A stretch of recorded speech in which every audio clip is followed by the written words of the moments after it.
بسم الله الرحمن الرحيم.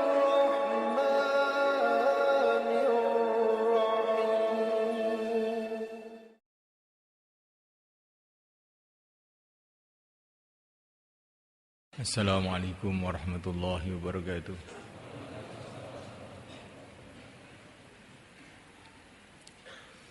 Innal hamdalillah nasta'inuhu wa nastaghfiruhu wa nu'minu bihi wa natawakkalu alayhi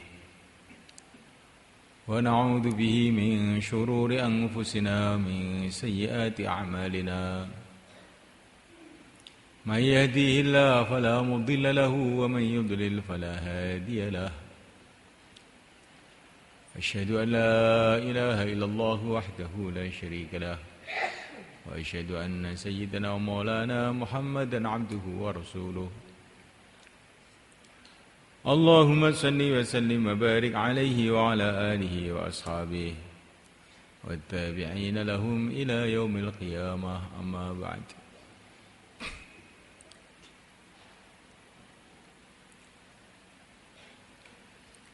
Hadirin yang dimuliakan,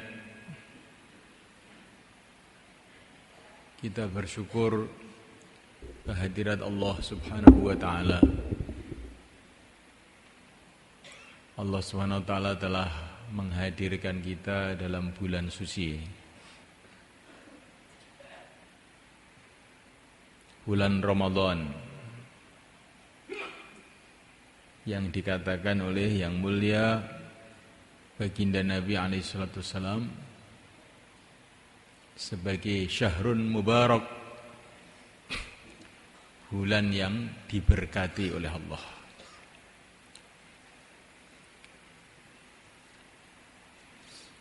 Berkah itu apa? Berkah itu adalah kebaikan-kebaikan yang tidak disangka-sangka, yang tidak mengikuti jalur pemikiran biasanya. Barokah. Begitulah bulan Ramadan. Kalau zahirnya bulan Ramadan ini serupa saja dengan bulan-bulan yang lain, tapi dalam bulan Ramadan ini menurut sejarah telah datang macam-macam kebaikan kepada umat Islam. Bulan Ramadan ini adalah bulan hidayah. Banyak sekali Allah menurunkan hidayah dalam bulan Ramadan. Di antara barokahnya Ramadan, Fathu Makkah, penaklukan negeri Mekah,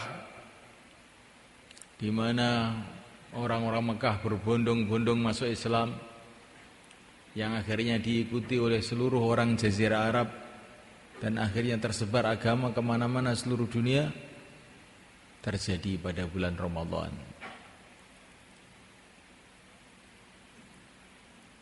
Perang Badar tahun 2 Hijrah, di mana Allah telah mendatangkan macam-macam pertolongan, sehingga akibatnya banyak sekali orang kafir yang berbondong-bondong masuk Islam, termasuk orang Madinah, terjadi pada bulan Ramadan juga.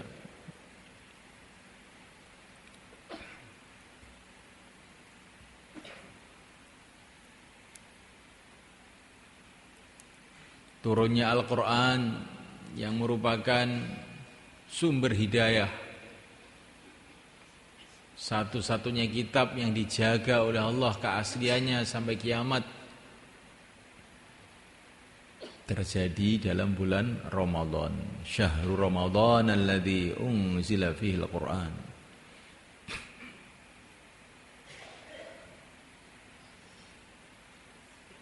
Banyak sekali pertolongan-pertolongan Allah datang kepada umat Islam pada bulan Ramadan. Memuliakan Allah Subhanahu wa taala. Ini kalau data sejarah. Belum lagi berita-berita gaib dari yang mulia Nabi Agung Muhammad SAW, bahwa dalam Ramadan ini amalan-amalan kebaikan dilipat gandakan pahalanya. Amalan-amalan sunnah dihitung seperti amalan wajib. Amalan wajib dihitung 70 kali ganda. Amal-amal sunnah dihitung seperti amal wajib. Ini perkara besar.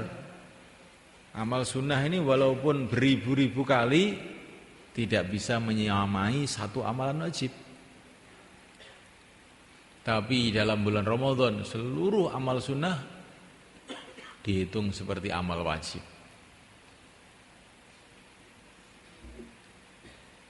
Kalau kita tahu nilainya, maka bulan Ramadan ini akan jadi bulan sunnah. Bagaimana kita hidupkan semua sunnah-sunnah yang kita tahu. Yang wajib dihitung lipat 70 kali ganda.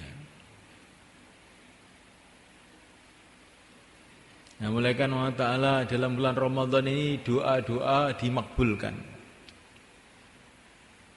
Menurut pengalaman para ulama, banyak sekali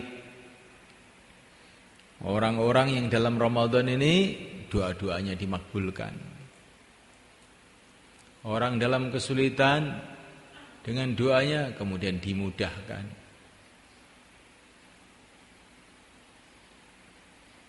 Nah, mulaikan Allah Ta'ala banyak orang dalam bulan Ramadan ini kemudian berubah kehidupannya.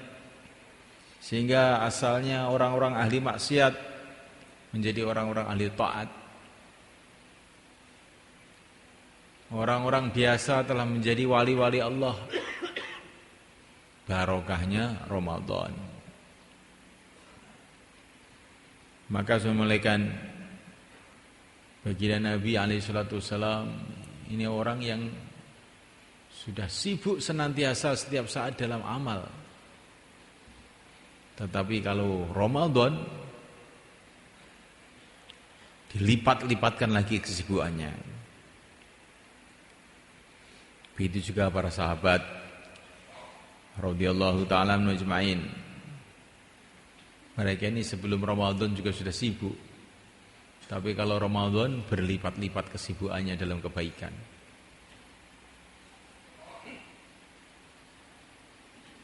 Masjid-masjid pada bulan Ramadan penuh dengan amalan-amalan. Lampu-lampu ditambah di masjid-masjid. Karena malam semalam suntuk itu tidak ada henti-hentinya orang beramal di masjid-masjid. Pada zaman para sahabat radhiyallahu ta'ala ajma'in. Terutama setelah zaman Sayyidina Umar. Tambah ramai lagi karena orang Islam tambah banyak sekali. Sehingga Sayyidina Ali mengatakan rahimallahu Umar, rahimallahu Aba Hafs, ammarallahu masajidana, Allahu ammir kuburahu bin nur,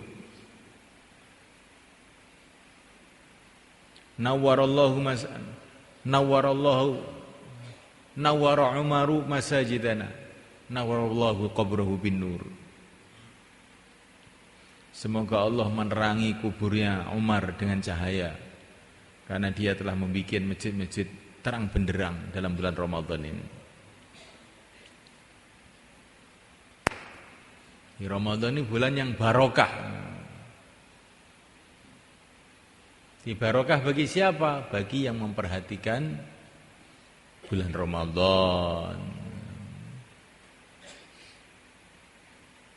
Hujan ini barokah bagi orang yang mau menanam padi, bagi orang yang mau memanfaatkan hujan. Tapi kalau orang tidak mau memanfaatkan hujan, ya barokahnya jadi sedikit. Bahkan bisa-bisa hujan itu mendatangkan banjir, rumahnya ambruk.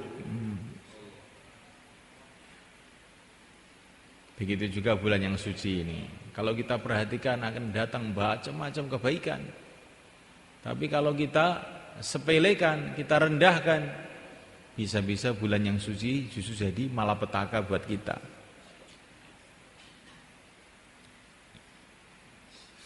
Maka bulan Ramadan ini bulan ibadah. Kita tingkatkan ibadah kita. Dengan puasa, dengan zikrullah, dengan baca Quran, dengan sholat tarawih. Minimal sholat tarawih itu 20 rakaat. Itu kesimpulannya para ulama-ulamanya sahabat, ulama yang paling alim di dunia ini.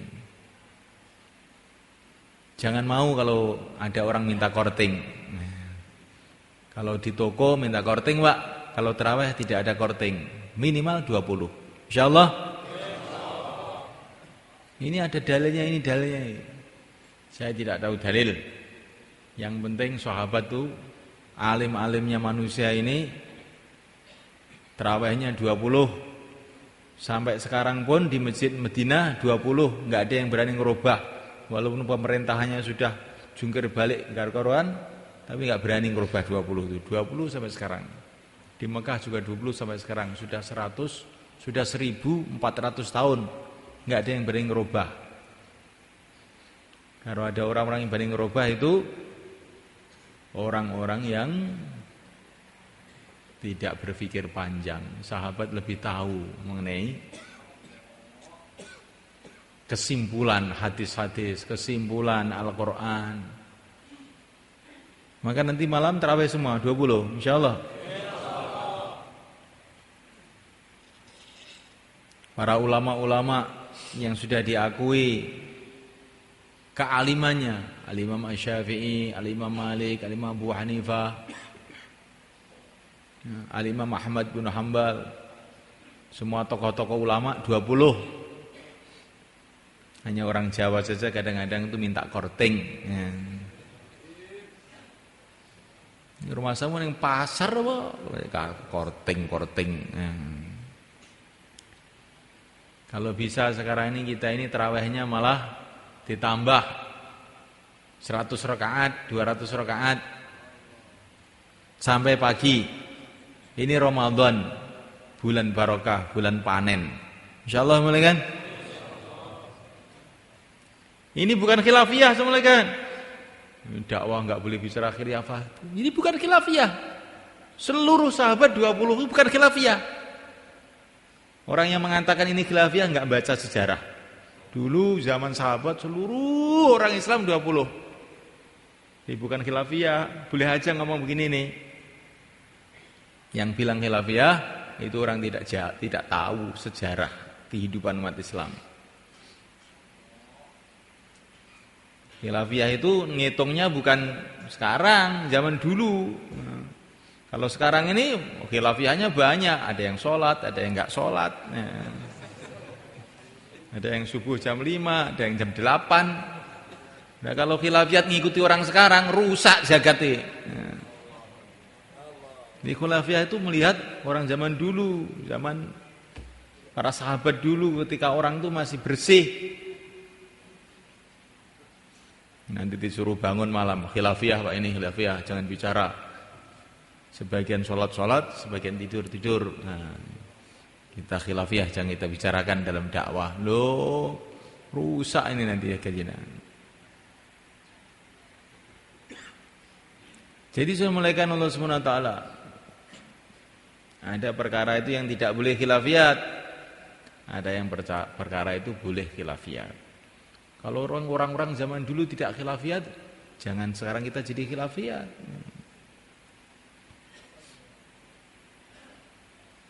Ini sudah mufakat di Indonesia, kalau berjalan di jalan ambil kiri. Wah, ini masalah khilafiyat, wah ini kalau di tempat lain, negara lain itu kanan kok. Iya, kamu coba aja nanti kan tuabrakan. Ini di Indonesia urusan jalan di kiri itu bukan khilafiyat. Jadi semulaikan Allah Subhanahu wa taala. Ini bulan mubarak, bulan yang diberkati. Tapi berkah itu adalah datang kalau kita ini betul-betul berpegang pada agama. Di dalam Al-Quran, dalam hadis Nabi, diceritakan banyak benda-benda yang barokah. Ada bangunan yang barokah, namanya Ka'bah. Inna awwala baiti wudi'a lin-nas lalladzi bi Bakkata mubaraka wa hudan lil alamin.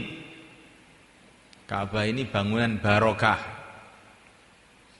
Bangunannya sederhana, kecil. Tidak ada hiasan-hiasannya, tidak ada lengkung-lengkungnya, tapi barokah. Orang seluruh dunia tanpa diundang gerudukan berbondong-bondong ke sana tiap tahun. Dari Indonesia saja 200.000 haji. Dan itu harus antri. Kalau daftar sekarang, maka nanti boleh berangkat 10 tahun yang akan datang. Di Indonesia itu belum umroh, yang umroh kira-kira 1 juta tiap tahun. Nggak ada orang biayai, ya. Nggak ada orang malah ditarik-tarik uang sama siapa-siapa. Tapi berangkat aja itu. Tahu-tahu sawah dijual, rumah dijual untuk pergi ke Mekah. Ini bagian dari barokahnya Ka'bah. Di sekitar Ka'bah itu tidak ada sumber-sumber ekonomi yang cukup. Air nggak ada, sedikit. Sawah nggak ada, ladang nggak ada, tapi berjuta-juta orang ke sana, minum semua, makan semua, mandi semua. Cukup. Ini namanya barokah. Di negeri kita ini, Masya Allah, hutan punya, lautan punya, tambang punya, sawah punya, apa-apa punya. Tapi malah hutang kemana-mana. Ya. Wanita-wanita kita pergi ke Hong Kong untuk memandikan babi di sana.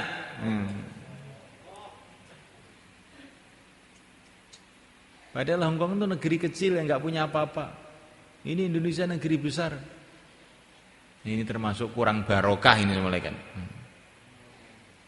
Namanya kurang barokah.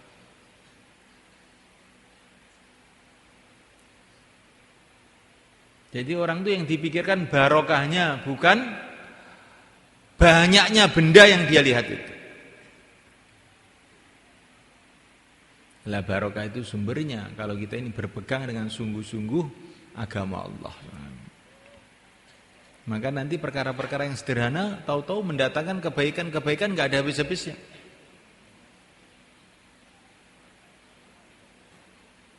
Bangunan barokah. Maka nanti masjid kita kalau sudah barokah jadi kayak Ka'bah itu semua kan. Orang itu sudah datang terus rame aja masjid. Masjid kok sepi, nggak ada orangnya bagaimana ini? Kurang barokah ini kelihatannya. Kenapa kurang barokah? Amalan-amalan yang mendatangkan barokah tidak kita jaga. Itulah amalan Rasulullah SAW. Nah, mulaikan Allah Ta'ala ada keluarga barokah. Diceritakan dalam Quran. Rahmatullahi wa barakatuh alaikum ahlal bait. Yaitu rumahnya Nabi Ibrahim, keluarga Nabi Ibrahim. Keluarga yang barokah.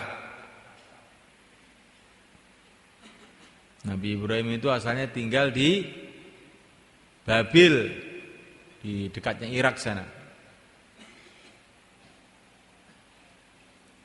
Tapi beliau hijrah karena di sana berat sekali mengamalkan agama. Ini dzahibun ila rabbi sayyidin. Beliau hijrah.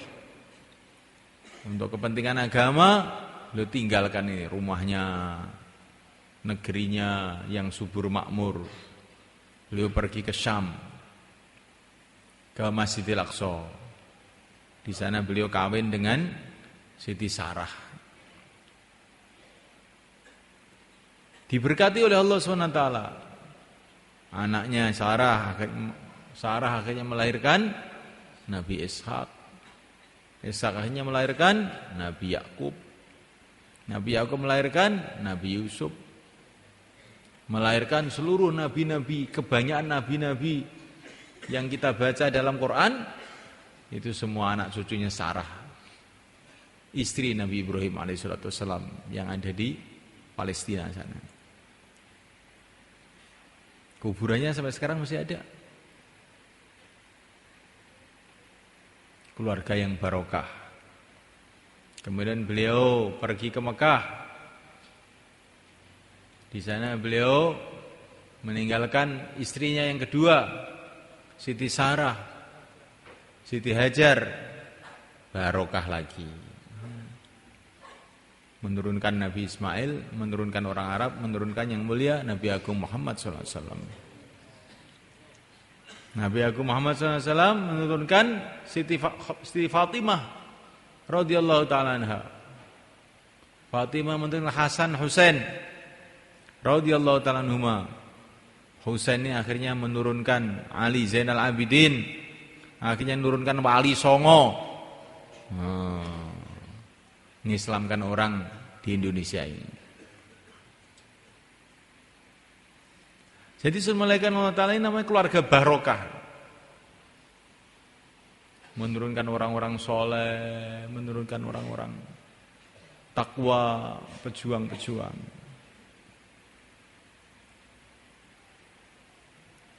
Ada ilmu yang barokah. Ada ilmu yang kurang barokah. Ilmunya Al-Imam Al-Bukhari. Pertama itu sahabat dulu.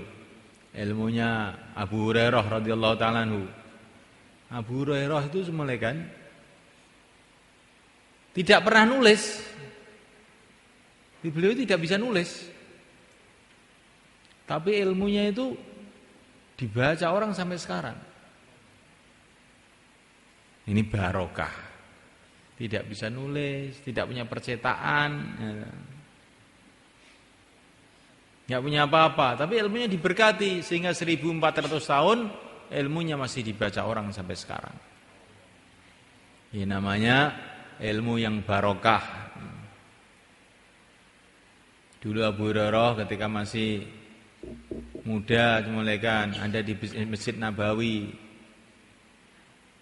ya, kelaparan. Nah, kalau sholat ambruk kelaparan. Tapi beliau nekat saja, bukan terus kelihatannya ikut Nabi kok susah begini, nggak ada makanan. Sudah saya tak kerja aja. Tidak, beliau nekat aja di Masjid Nabawi itu. Demi cintanya kepada Rasulullah SAW, cintanya kepada agama Allah. Akhirnya ilmunya dibarokai oleh Allah. 1400 tahun masih dibaca semua orang, seluruh ulama di seluruh dunia.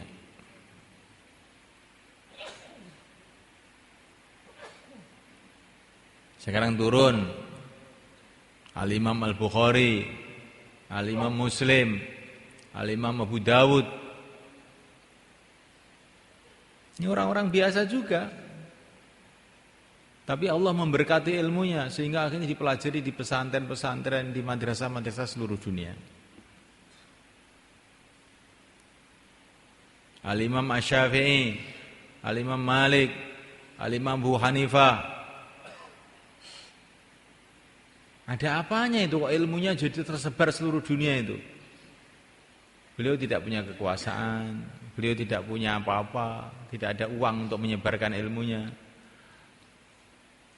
Tapi Allah Subhanahu wa ta'ala telah memberkahi ilmunya. Karena apa ini? Karena takwa. Ta'aluknya hatinya kepada Allah, berpegangnya dengan agama. Satu hari ketika masih kecil, Al-Imam Ahmad bin Hanbal itu semalekan bersama santri-santri yang lain berjalan kaki mencari ilmu. Di tengah perjalanan ketemu sungai. Maka seneng teman-temannya langsung terjun ke sungai pada mandi. Nah, bajunya dicepoti, ya, namanya anak-anak kecil. Nah. Tapi Muhammad mandi bajunya nggak dicepot, sarungnya nggak dicepot. Beliau teringat hadis Nabi, kalau kamu mandi sarungnya jangan dicepot. Ini hadis ini ada di Tirmidzi. Di teman-temannya itu seenaknya sendiri, beliau tidak seenaknya. Enggak dicepot sarungnya kalau mandi. Setelah itu malam hari beliau itu mimpi. Ada malaikat kasih tahu dia, Ahmad, karena kamu menjaga sunnah Nabi yang telah kamu pelajari, Allah akan mengangkat derajat kamu, memberkati ilmu kamu. Maka Imam Ahmad ini mungkin satu-satunya orang di dunia yang hafal 1.000.000 hadis. Gimana itu ngapal 1.000.000 hadis itu? Satu hadis saja kita lupa-lupa terus saja. Ini muridnya Imam Syafi'i ini. Jadi semulaikan Allah SWT, ini ilmu yang barokah.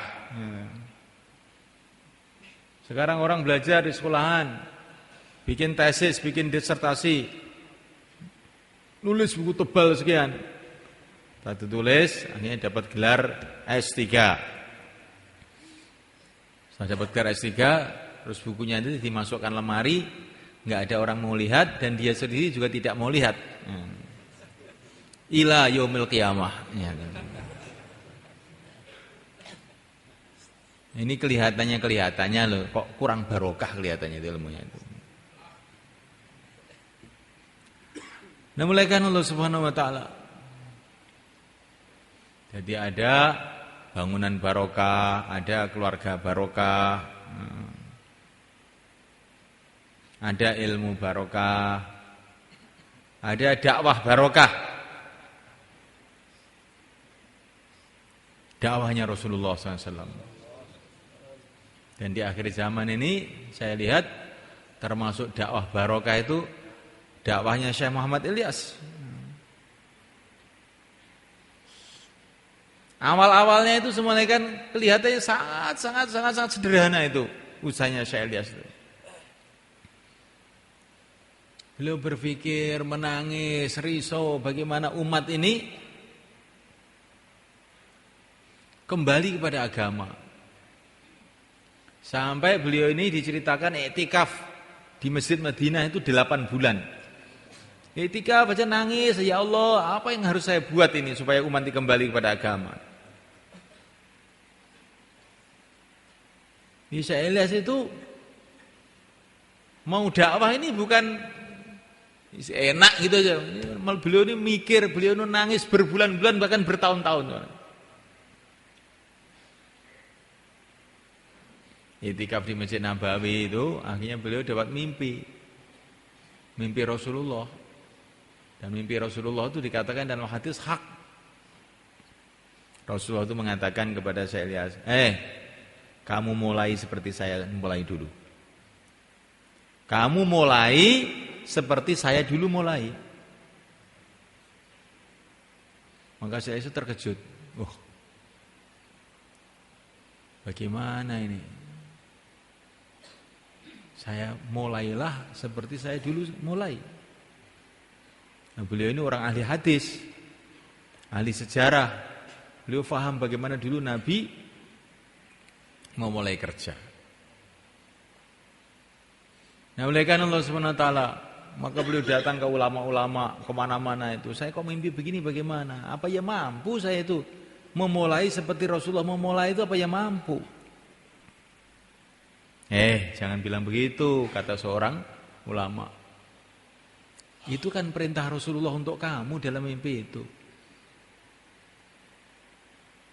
Kamu tuh diperintah menunjukkan Allah akan nolong kamu. Gitu aja. Husnudzan aja. Begitu ya? Iya. Langsung saya kasih semangat. Ini sudah yang nyuruh Rasulullah. Ya, bismillah. Mulailah beliau bergerak, akhirnya terbentuk jamaah 3 hari. 80 tahun yang lalu, 90 tahun yang lalu. Udah lama ini, jamaah 3 hari. Ketika jamaah 3 hari terbentuk, maka Syekh Ilyas itu mengatakan, London jebol, katanya beliau. Maka orang-orang tuh yang sekitar Syekh Ilyas itu tertawa. London jebol bagaimana? Pokoknya ini barokahnya jamaah 3 hari ini akan tersebar agama kemana-mana. Saya yakin, katanya Syekh Ilyas itu. Syekh Ilyas bukan melihat zahirnya. Kalau dilihat zahirnya jamaah 3 hari apa sih? Mana lebih hebat, jamaah 3 hari apa pertemuan besar di lapangan 100.000 orang, dihadiri presiden, jenderal, petak, semua datang. Dimasukkan internet, radio, RRI, televisi, disentrong dari segala arah. Jamaah 3 hari apa? Tapi ini 3 hari ini barokah. Karena didasari atas ketaatan kepada Allah dan Rasulnya. Keikhlasan semata-mata karena Allah. Ternyata setelah sekian lama, jamaah 3 hari itu sampai di Temboro, sampai di Jakarta, sampai di rumah kamu, sehingga kamu datang ke sini. Ini hasil jamaah 3 hari 90 tahun yang lalu tuh. Tapi jamaahnya ini barokah. Karena sungguh-sungguh mereka. Di antara kesungguhannya itu jamaah 3 hari 90 tahun yang lalu itu, menurut pandangan saya loh ini, itu enggak ada yang bawa HP, enggak ada.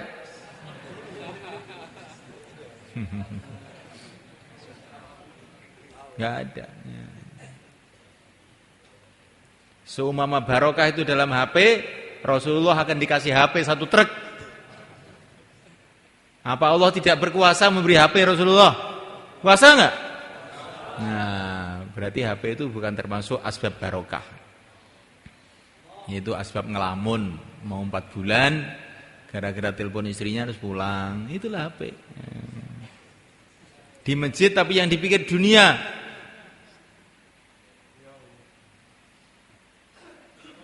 Kemarin waktu istimewa di Jakarta, ada satu ustadz, selesai bayan, selesai sholat, ngisak itu, pegang HP, tek. Maka saya tegur, Ustadz, oh Ustadz kok pegang HP, itu apa? Saya bilang gitu. Maka Ustadz ini mengatakan, Pak Kiai, kalau dai itu habis sholat pegang HP. Nah, kalau ahli ibadah habis sholat pegang tasbih. Oh, begitu ya? Iya. Kalau kamu bunyi sekali lagi tak dudul perut kamu, saya bilang gitu. Ayo bunyi lagi, saya bilang gitu. Oh, sudah ghaflah lalai kok pakai dalil juga. Jadi sallallahu alaihi wasallam, kita bukan hanya dakwah, tapi bagaimana dakwah yang barokah. Hatinya ta'alluq kepada Allah.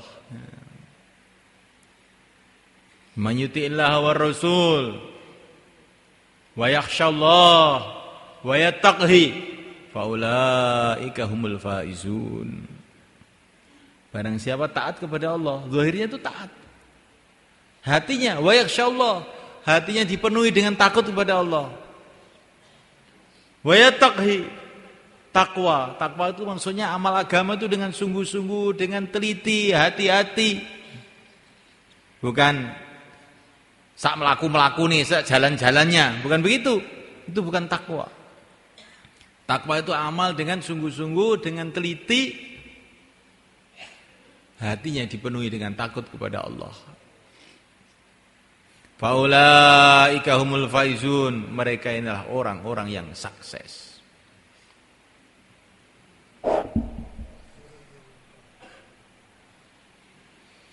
Kamu ingin sukses enggak? Ingin sukses? Ingin barokah? Kalau ingin barokah, angkat kepalanya. Insyaallah mulai kan? Jadi apa-apa itu yang dipikirkan barokah. Bikin rumah yang dipikirkan barokah, ya. Kawin yang dipikirkan barokah, dakwah yang dipikirkan barokah. Apa saja kerja-kerja kita yang kita pikirkan jangan bendanya, tapi barokahnya. Bagaimana supaya barokah? Kalau diri kita ini betul-betul takwa pada Allah. Hatinya betul bergantung kepada Allah. Enggak ada yang bisa berbuat apa-apa selain Allah. Yang menentukan segala-galanya hanyalah Allah. Hatinya bergantung pada Allah, takut kepada Allah, cinta kepada Allah, zahirnya mengikuti tertib agama, nanti akhirnya jadi barokah. Jangan ada pertimbangan-pertimbangan lain selain taat kepada Allah. Kayak Nabi Ibrahim,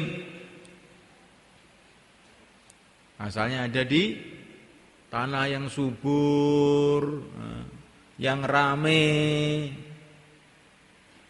pindah ke Mekah, kering kerontang, nggak ada orang, panas, dingin. Apa pertimbangannya? Satu saja, karena taat perintah Allah. Akhirnya barokah, yang tidak ada air tahu-tahu keluar air Zam-Zam, yang tadinya sepi tahu-tahu jadi ramai, seluruh dunia datang. Jadi barokah itu diantara sebabnya adalah kalau orang itu pertimbangannya itu hanya agama, bukan karena apa-apa.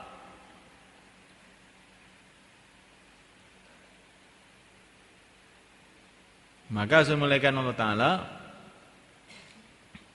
ada orang yang kerjanya menjaga kebun, namanya Mubarak.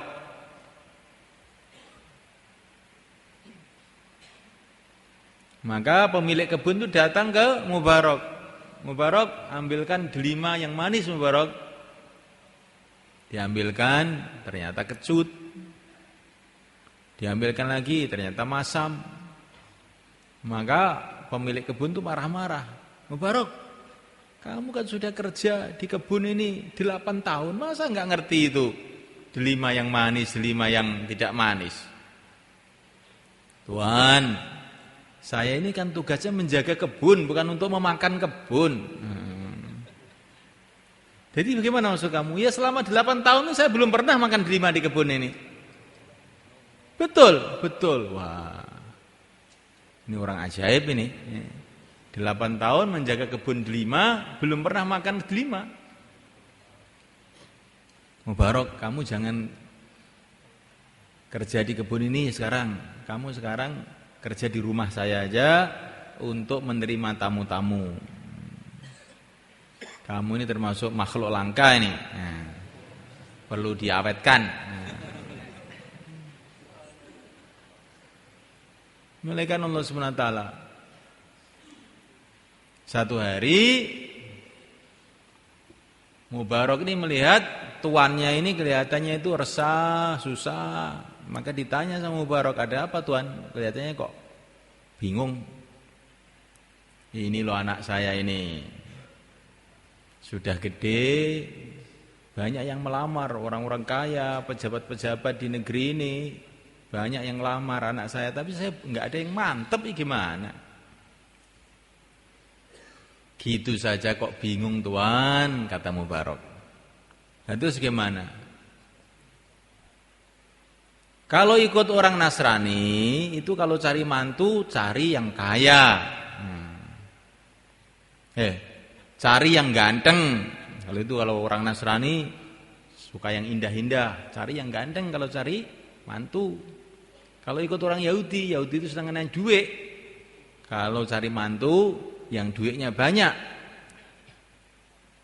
Kalau ikut Rasulullah, cari mantu yang agamanya baik. Terserah kamu ikut mana. Nah. Kalau ikut orang sekarang, yang ganteng dan duitnya banyak. Nah. Ini tambahan saya ini. Maka ketika tuannya Mubarak ini mendengar kata-kata Mubarak seperti itu, wajahnya langsung merah. Ya ikut Rasulullah toh, kok ikut Yahudi Nasrani bagaimana kamu ini? Nah iya, nggak usah bingung kalau begitu. Sudah ketemu jodohnya kalau begitu. Siapa? Kamu aja. Nah, akhirnya kamu aja. Tapi ini jangan dicoba lah ya. Nanti kamu nasihati orang-orang. Nah, ikut Yahudi, Nasrani, ikut Rasulullah. Nah, kalau ikut Rasulullah, ambil saya menantu. Nah, ini namanya menyelewengkan agama ini namanya.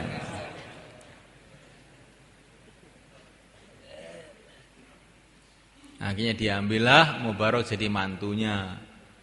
Keluar anak namanya Abdullah ibnu Mubarak, yang terkenal jadi ulama besar, ahli hadis besar, wali besar pada zamannya. Nggak ada kitab manapun yang nggak ada cerita Abdullah Mubarak, nggak ada, terutama kitab-kitab hadis. Jadi ini dimulaikan Allah Subhanahu Wa Taala namanya barokah. Karena apa? Pertimbangannya hanya karena agama, nggak ada pertimbangan yang lain-lain. Maka kita ini belajar dalam Ramadan ini. Dakwah hanya karena agama. Kenapa kamu kok jauhlah ke rumah-rumah seperti itu? Hanya karena agama. Rasulullah dulu juga begitu, saya ikut saja. Itu dakwah model seperti itu sudah tidak zamannya, enggak apa-apa. Enggak zamannya kalau barokah lebih baik dari zamannya tapi tidak barokah. Pokoknya saya ikut Rasulullah, datang ke rumah-rumah, ngajak orang kepada la ilaha illallah. Malam istimewa, nggak ada pertimbangan apa-apa selain hanya untuk agama, untuk ridho Allah. Insyaallah mulai kan? Kalau untuk Allah, untuk ridho Allah itu kita harus gembira. Jangan tergesa-gesa. Taklim akhir pulang. Insyaallah. Mencari ridho Allah kok tergesa-gesa, gimana kamu? Ini ada orang malaikat.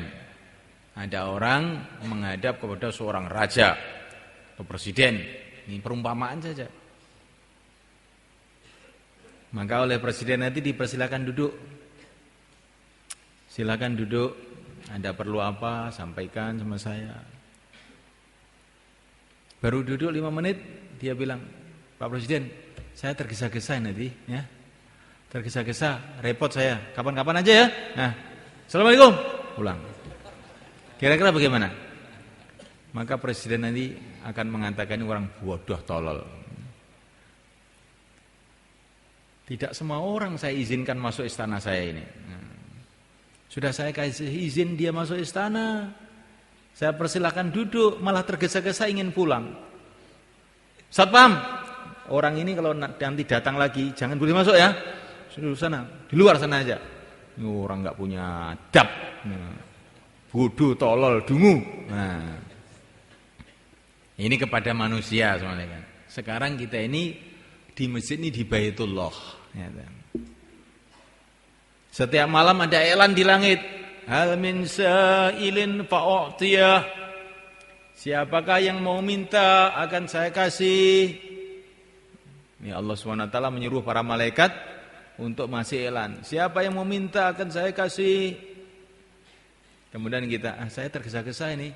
Saya mau pulang. Ini namanya orang bodoh apa tolol sebenarnya. Nah, maka ini itu kalau hari-hari biasa. Kalau hari Ramadan lebih lagi, pintu-pintu langit dibuka. Amal-amal kebaikan akan dinilai berlipat ganda, doa-doa kita akan makbul.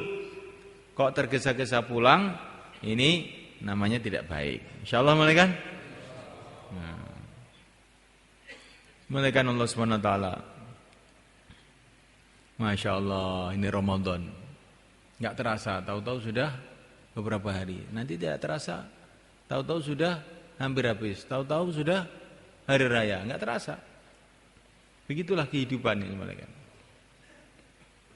Ngerti-ngerti sudah 40 tahun, ngerti sudah 50 tahun, ngerti sudah 60. Ngerti-ngerti sudah dekat kuburan. Kalau kita ini tidak ambil suatu ketegasan bahwa hidup sekali ini cepat-cepat kita beramal, nanti kita apa tidak menyesal di akhirat malaikat. Pasti kita akan menyesal mereka.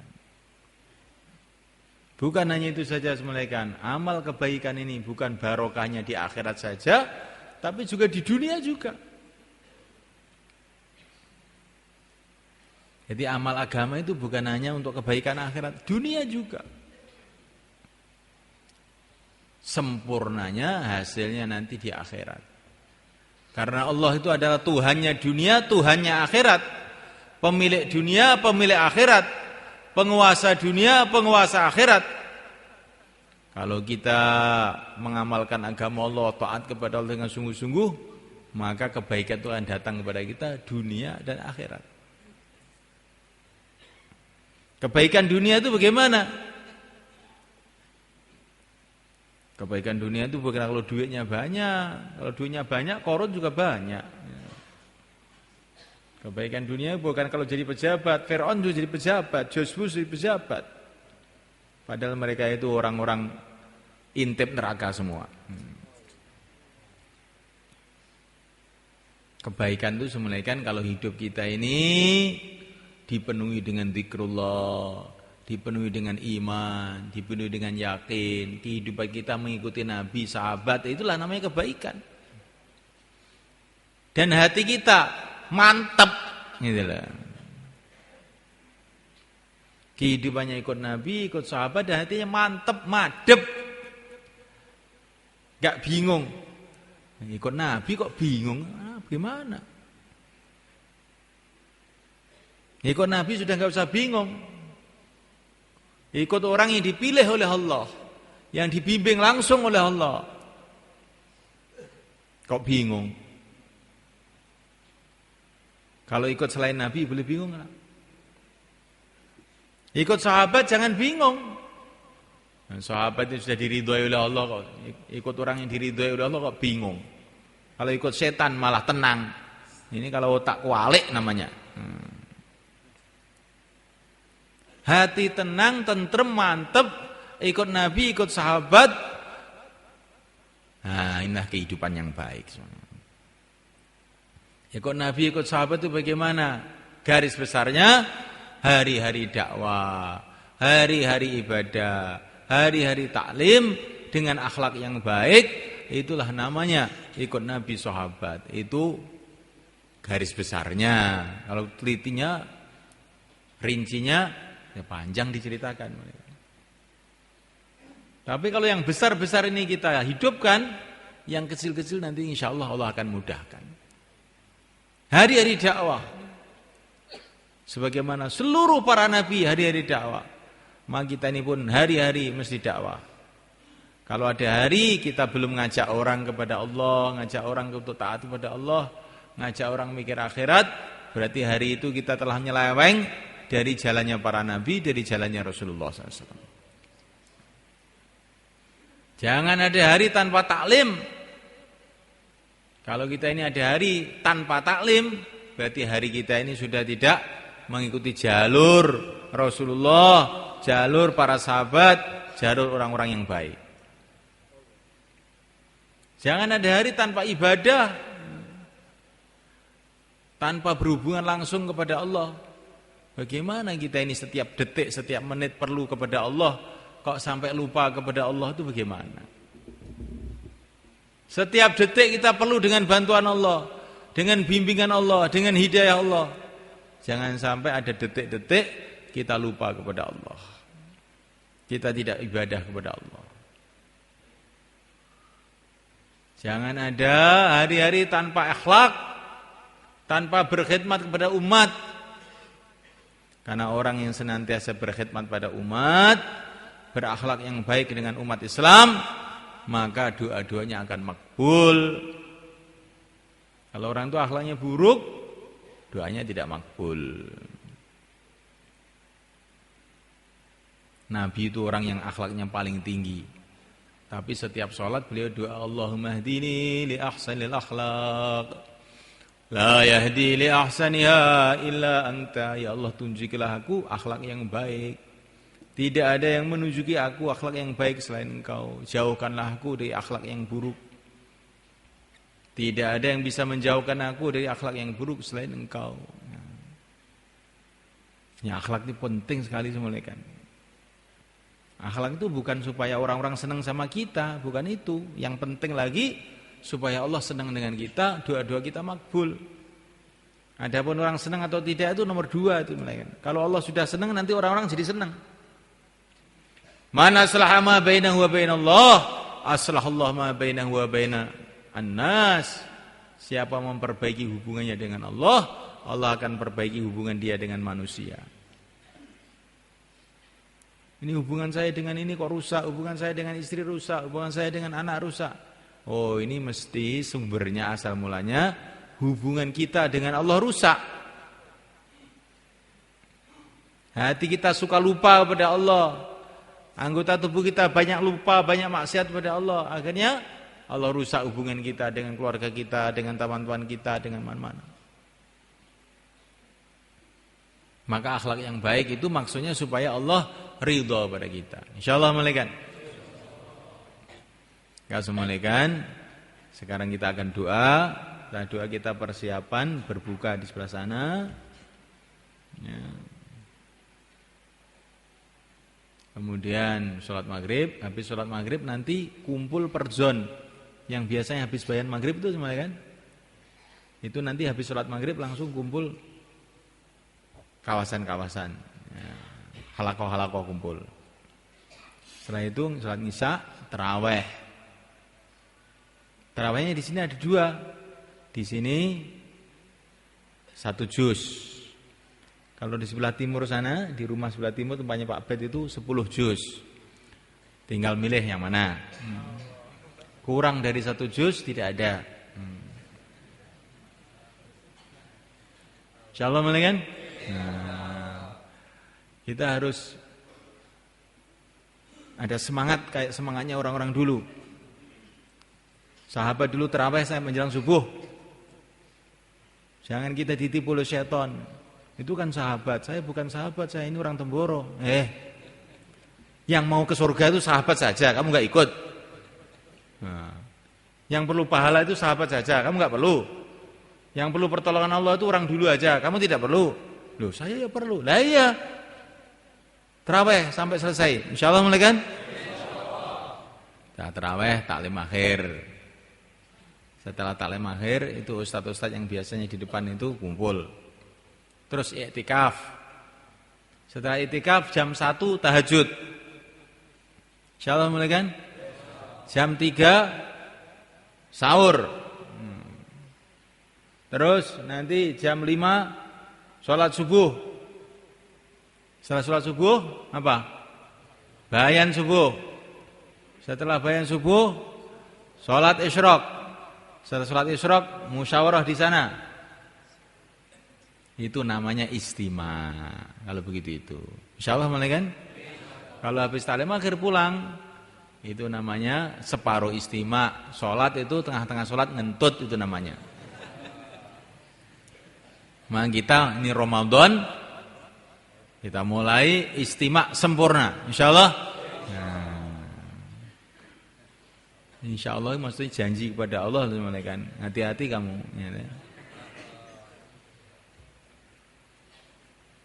Ini sebelum itu semua kan supaya Ramadan kita ini lebih barokah, lebih bernilai, maka yang mau keluar waktu Ramadan ini 4 bulan, 40 hari, berapa hari saja silakan beri ke selatan. Monggo.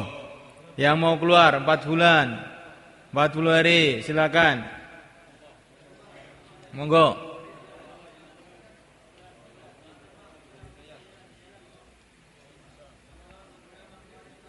Biar Ramadan kita bulan barokah. Nah. Kita perhatikan Ramadan kita dengan keluar jalan Allah. Ini yang terbaik paling mudah.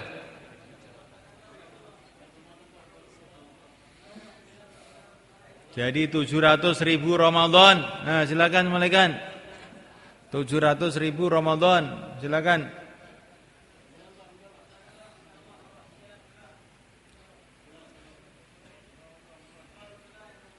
Inilah cara supaya hidup kita barokah, mulaikan. Enggak usah takut. Kita belajar taat kepada Allah, ikut sunnah Nabi, maka hidup kita jadi barokah. Ekonomi kita jadi barokah. Keluarga kita jadi barokah, anak-anak kita jadi barokah. Anak tidak cukup dipesantrenkan. Nah, dipesantrenkan kalau nggak diberkati oleh Allah nanti nakal juga.